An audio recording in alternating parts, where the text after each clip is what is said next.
All right. Hey, everybody. Thanks for joining me. And today I've got a special guest, Coco. She's a friend of mine and an artist, and she's going to talk to us about some of her work and her process and all sorts of stuff that'll help us out this week with our project. So, welcome, Coco. Thanks for being here. Hello, thanks for having me. Can you tell us about yourself, where you live, what you do, what you like to do? Sure. I live in Asheville, North Carolina, and I love to do a lot of things. I like to play outside, and right now I'm obsessed with skateboarding. I'm a beginner, so that's very humbling. I like to paint and dance and listen to music. What was the other question? Right. Can you tell us about, how would you describe your work to someone that hasn't seen it? I would say that it's a combination of 3 different types of art. So one of them is dance or movement. Another one is textiles, so anything with fabric. And the other one is photography. So it's kind of all 3 of them coming together. Okay. All right.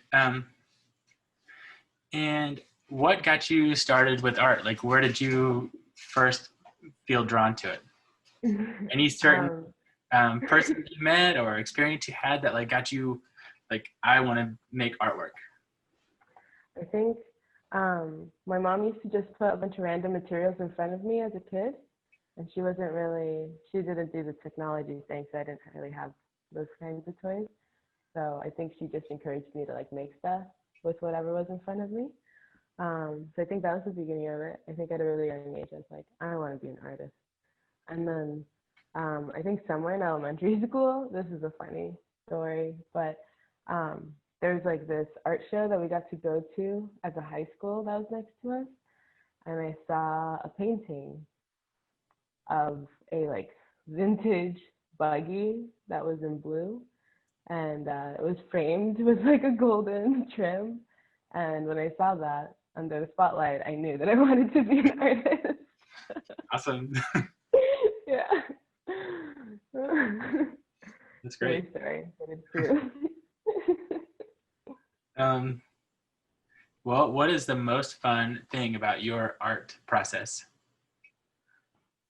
Out of all the different types of art that you do, what are you enjoying the most? Have the most fun with? I love moving and dancing the most, and I think with any parts of it, I like to bring other people into it, and it's a really nice way to connect and get to know people. But I think being able to move is something that is very exciting because you could do it anywhere at any time without any physical materials. And you could do it alone or with friends or when you're sad or when you're happy. So it's just beautiful at any time. Great. And let's see, with your visual art or your textile art, where do you draw your inspiration from? Where did I draw from? So I think, so when I say textiles, I mostly make clothing and use plants to create color for the clothing. And so you're creating dyes from plants? Yes, I am. And oftentimes I think I'm inspired by the way the body moves in order to see what would feel comfortable or what would kind of make the dancing more dramatic. Mm-hmm. So your textile artwork, your clothing artwork isn't kind of infused with your movement? Yes, it is very much. Yeah. And I think maybe something that's a little different is that I like the idea of uniforms. So a uniform in my head is something that is very color coordinated. And I think I like to make clothing that is monochromatic, so everything is one color. And that just is really exciting because whenever I wear an outfit that's one color, I feel like I'm gonna work on something important. Well, can you tell us some of the plants that you use to make dyes to get your Yeah. colors? So pretty soon we'll have a lot of goldenrod, which is really exciting around here, and walnut hulls and sumac leaves. Those are all things that are perfect, like around the fall time, beginning of fall.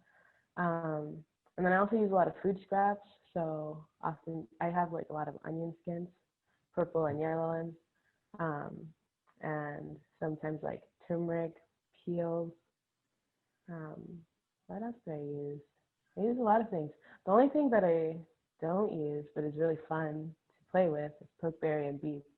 So that Okay. doesn't last on clothes, Yeah, it's more unfortunately. like a stain and not like a dye.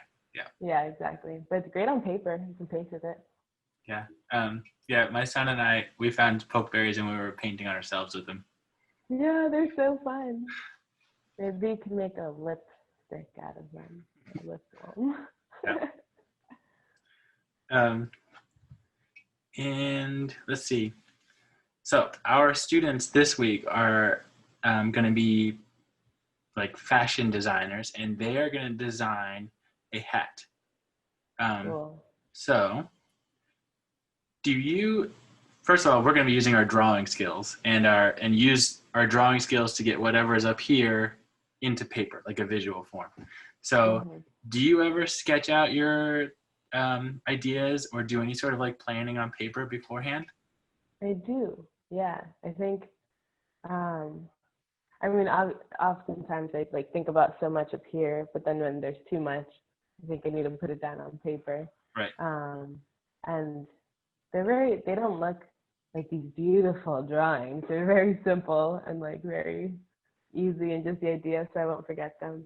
Mm-hmm. But I made a hat recently, and it's a very simple hat too, and I liked it because it's just three different shapes. Okay. Um, mhm. Um, well, so you designed and made a hat, which is what we're going to be doing. We're going to be designing a hat. Um, and so, did you design your hat for a specific purpose, or is this like the first time you made a hat, or tell us about it a little bit? I've made hats before, but I made a hat this time because I wanted one that I could wear with this fro. And even though I did make one specifically for myself, I don't even wear it that much. But yeah, it's just for fun. And um, I think I like to design and make things that are very simple shapes. So this hat is just like a circle and a rectangle and a semicircle. Right. Um, and I think it's really cool the way simple shapes coming together can make this really beautiful, cool, three-dimensional object. So, if we're going to talk about it in the elements of art, you used shapes, circles, Mhm. and rectangles to make a form, which turns into a cylinder, right? Mhm. Yeah, Yeah. totally. Exactly. Um, all right. I think I have it around the corner if you want to see it. Okay. Yeah. Let's do that. Okay.